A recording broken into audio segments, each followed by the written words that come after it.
Welcome to the Slop Farm. Enjoy the video.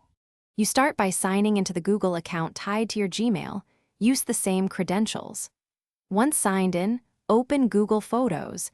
Make sure the account avatar matches your target address so you don't remove another account's files.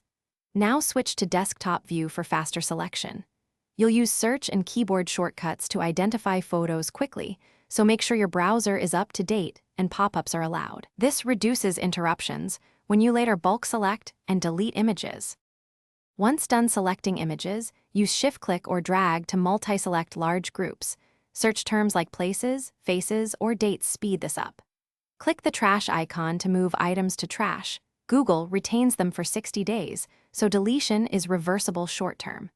Make sure to remove the same photos from albums and any Gmail attachments or chats.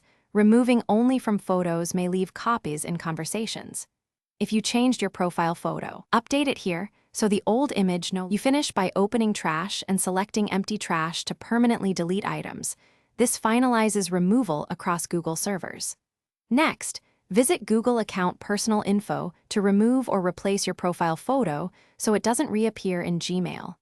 Make sure to sync changes and sign out, then back in on other devices. If deleted photos reappear, check backup and sync connected accounts or shared albums. One key troubleshooting tip: disable automatic backups on other devices and then redelete to stop re-uploaded copies. Thanks for watching. Consider subscribing if we helped you today.